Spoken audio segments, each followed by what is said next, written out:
미래 산업의 신산업 성장 동력으로서 최근 부각되고 있는 해양 바이오 산업에 대해서 오늘 여러분들과 함께 과연 해양 바이오 산업의 어제는 어떤 모습이었고 내일은 과연 어떤 모습으로 우리에게 다가올 건지 여러분들과 함께 오늘 같이 살펴보도록 하겠습니다.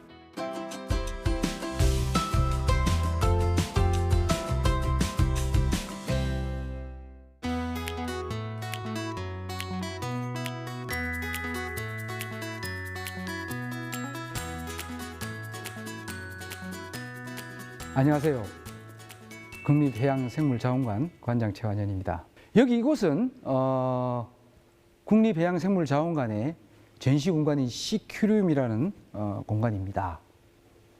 여기에 지금 전시되어 있는 이 골격들은 지구 생명체의 진화에 있어서 마지막 단계인 해양 포유류 동물인 고래류들의 지금 골격을 전시하고 있습니다. 간략히 설명을 좀 드리자면 지금 제 뒤에 가장 크게 보이는 이것이 참고래입니다.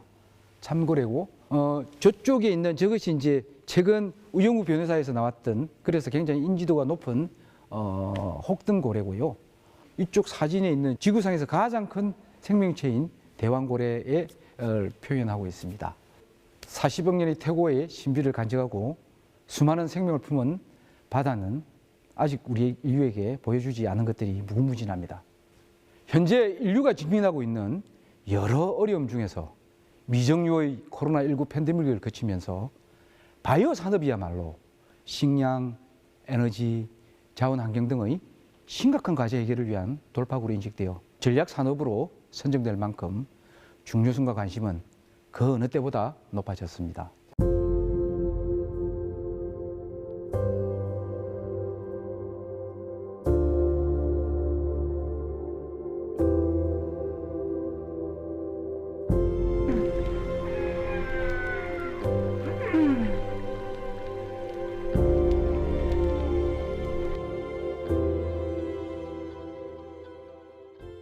제가 먼저 말씀드릴 것은 바로 해양 생물이 서식하고 있는 해양, 즉 우리의 바다에 관해서입니다.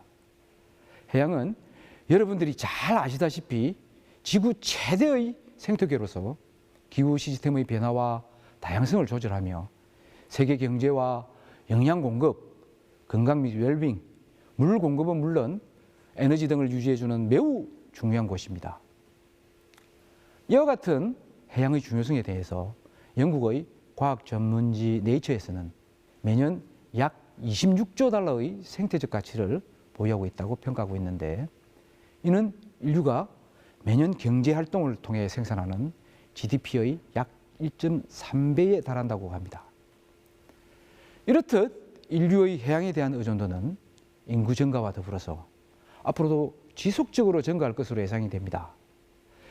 인류의 미개척지인 달마저도 이미 오래전 첫발을 디딘 이후에 구체적인 개척을 지금 현재 목전에 두고 있지만 진적 해양은 인류에게 남은 유일한 미개척 프론티어 영역으로 점차 그 중요성이 증대되고 있다 할 것입니다.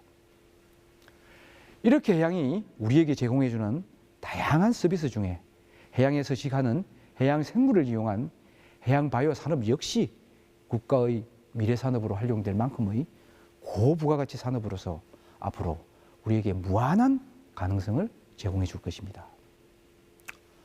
그러나 우리는 의외로 우리가 일상에서 잘 알고 있는 해양 생물들이 바이오 산업 소재로 이용되거나 연구되고 있다는 사실을 잘 모르고 있는 것 같습니다.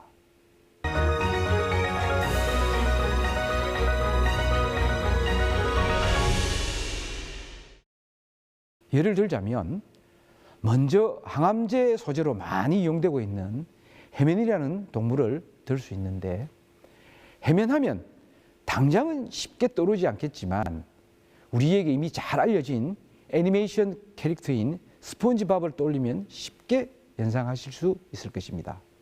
영어로는 스펀지라 부르고 몸에 구멍이 많이 있고 아주 다양한 모습을 하고 있는 것이 특징입니다. 이 생물에서 추출한 물질들은 대부분 부가가치가 높은 의약품 제재로 개발되어 막대한 경제적 이익을 얻고 있는데요.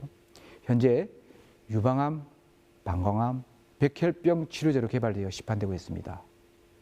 또 다른 예를 들면 여러분들이 바닷가에서 흔히 볼 수 있는 조개인 홍합을 들 수 있습니다. 아무리 거센 파도가 쳐도 바위에 딱 붙어 있는 그 이유는 홍합이 분비하고 있는 강한 접착력을 가진 단백질 때문인데, 이 단백질을 이용을 해서 수술 부위나 상처를 꿰매지 않고 피부를 마치 풀처럼 붙이거나 뼈나 혈관을 접합시킬 수 있는 의료용 생체 접합제를 만들고자 하는 연구가 활발히 진행되고 있고, 일부는 제품화하는 등 요긴하게 활용되고 있습니다. 전 세계적으로 해양생물을 활용하고 있는 현황을 살펴보면 2000년 이후 해양생물에서 개발한 의약품은 9종에 불과하지만 현재 매출 합계는 약 37억 달러 이상으로 추산되며 그 규모는 더욱 커질 것으로 추산됩니다.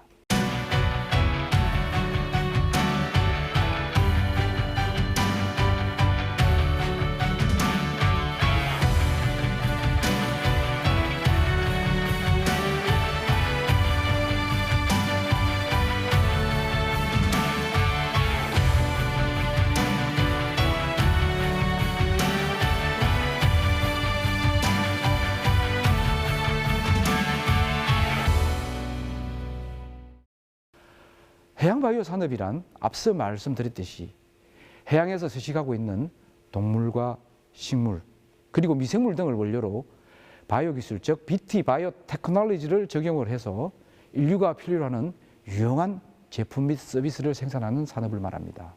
이를 바탕으로 한 해양바이오 산업은 기술이라든지 정보와 지식을 총집대성한 집약형 첨단 산업이라 말할 수 있겠습니다. 또한 해양바이오 산업은 정보통신기술인 IT, 나노기술인 NT, 환경기술인 ET, 우주항공기술인 ST 등 타 산업 분야에 상당한 파급 효과를 줄 뿐만 아니라 이들과 융합 연구를 통한 시너지 창출이 가능한 산업이라고 할 수 있겠습니다. 이러한 해양 바이오 산업을 이용적인 측면에서 구체적으로 살펴보자면, 첫째, 건강기능성 식품, 식품 첨가제 및 사료 등의 식품 산업과, 둘째, 의약 산업, 셋째, 화장품 및 생활용품 등의 화학 산업, 넷째, 해양 바이오매스, 바이오수소 등의 바이오에너지 산업, 그리고 오염 또는 유해 물질 저감 등의 환경 정화 관련 산업으로 대별할 수 있겠습니다. 이처럼 해양 바이오 산업은 광범위한 영역에서 인류에게 다양한 제품을 제공해주고 있습니다. 제가 오늘 여러분들에게 해양과 관련된 매우 친숙한 경제 용어를 하나 소개해드리겠습니다. 바로 우리들 귀에 익숙한 블루오션이라는 용어인데요. 원뜻은 고기가 많이 잡힐 수 있는 넓고 푸른 바다를 뜻했는데, 현재는 지금까지 시장에 없었던 새로운 소비자층을 발굴해서 시장을 개척하면서 많은 부가가치를 창출해내는 것을 의미하고 있습니다. 이처럼 저는 해양 바이오 산업도 해당 분야에 대한 미지의 개척 영역이 많이 남아 있어서 블루오션이라고 생각됩니다.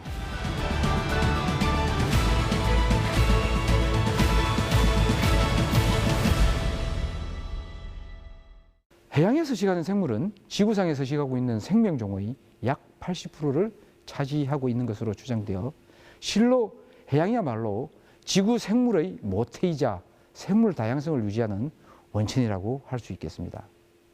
이는 그만큼 2차 대사산물의 화학적 다양성으로 연결되어서 신물질 개발의 기초자원으로 활용하거나 의약품의 선도물질로서 경제적 가치 또한 상승할 수 있음을 의미한다고 보는 것이겠죠. 그렇다면 지금까지 이렇게 중요한 해양생물이 바이오 산업에 과연 몇 %나 활용되고 있었을까요? 네. 아쉽게도 해양생명체 연구를 위해 활용되는 해양생물은 약 1% 미만에 머물고 있는 실정입니다. 따라서 앞으로 우리가 연구해야 할 99%의 생물 자원이 마치 램프의 요정인 지니가 알라딘의 부름을 기다리듯 어서 와서 자기들을 데려가라고 애타게 우리의 손길을 기다리고 있다고 보시면 될 것입니다. 그리고 무엇보다 중요한 것은 해양생물에는 독특한 미지의 물질이 존재할 가능성이 너무하다는 것입니다.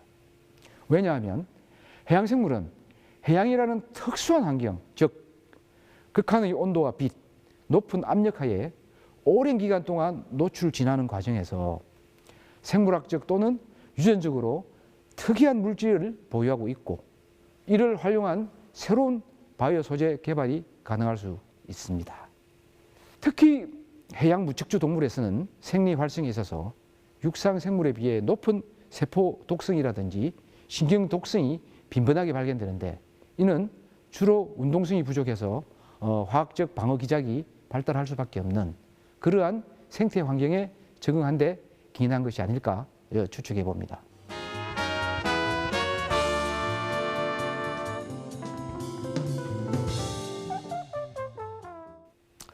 실제로 해양 바이오 소재를 통한 항생 물질 또는 항암 물질 등의 개발 성공률이 육상 소재에 비해서 약 2배에서 4배 정도 높다고 합니다. 이에 세계 유수의 글로벌 기업들은 육상 생물 자원의 탐사 개발이 상당 부분 완료됨에 따라 해양 생물의 기초 효능을 활용한 새로운 바이오 소재 개발을 추진하고 있으며 어느 정도 상품화를 이루어 현재 경쟁적으로 출시하고 있습니다.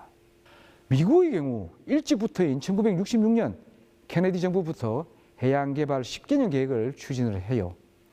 해양 바이오 산업을 현재 지원하고 있습니다.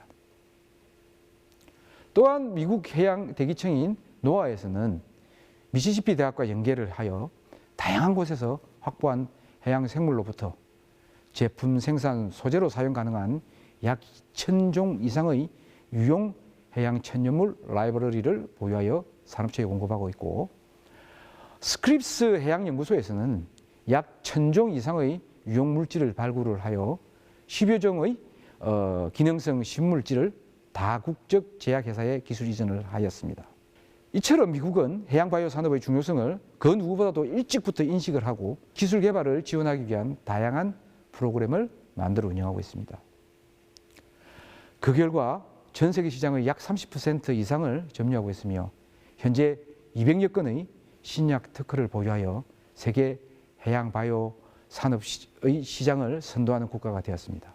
영국, 독일, 프랑스 및 노르웨이 등 유럽 연합 국가들 또한 해양 생명체를 통한 신약 개발과 심해 생태계 조사 및 심해 열수 탐사 그리고 미생물의 분리와 유용물질 발효 생산 등을 중점 연구 분야로 선정을 하여 관련 연구 개발을 집중하고 있습니다. 그리고 아시아의 경우 전통적으로 수산업을 기반으로 발전한 일본은 특히 일본 해양과학기술센터와 해양생명공학연구소를 중심으로 단시간에 연간 30억 원의 연구개발비를 투자하여 해양 바이오 산업 선도국가로 급부상하였습니다.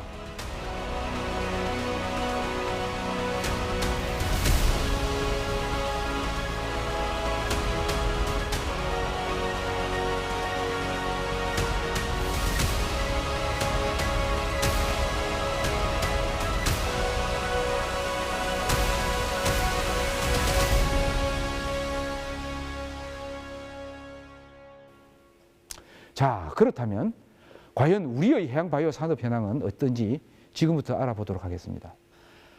국내 해양 바이오 산업의 규모는 2020년 6,405억 원 수준으로 연평균 7.6%의 높은 성장률을 기록하고 있으며 기술 수준의 경우 미국을 기준으로 약 75% 정도로 지금 다가왔고 이는 중국과 비슷하다는 그러한 평가를 받고 있고 현재 해양 바이오 산업의 전체 점유율에 있어서 약 2% 정도를 차지하고 있습니다.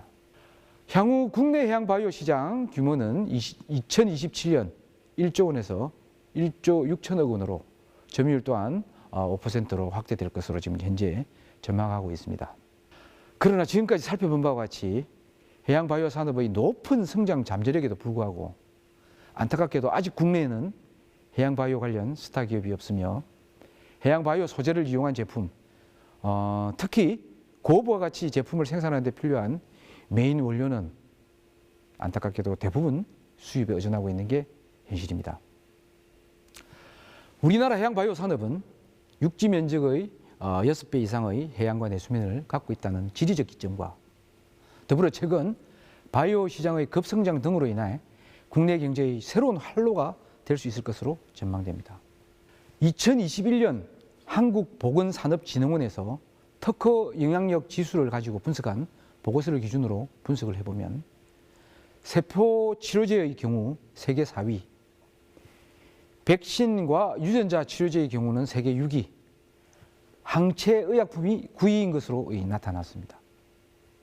이뿐만 아니라 해양 바이오 산업과 수준 높은 바이오 기술, 그리고 증가하는 바이오 산업 인프라와 힘을 합친다면 분명히 시너지 효과를 기대할 수 있다고 봅니다.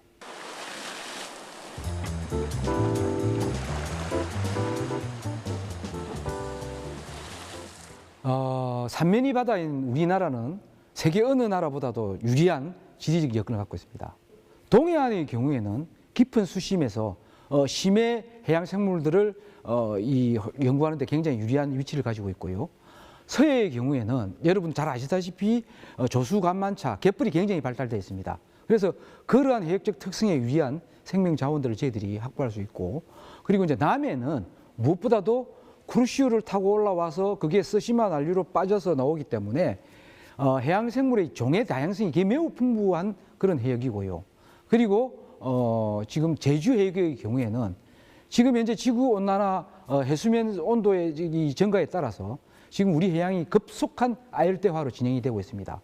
그러한 부분에 대한 다양한 연구에 굉장히 유리한, 면적은 좁지만 세계 어디에 내놔도 다양한 해양의 특성을 지니고 있는 4개 해역을 가지고 있기 때문에 지리적인 장점이 크다고 볼 수 있겠죠.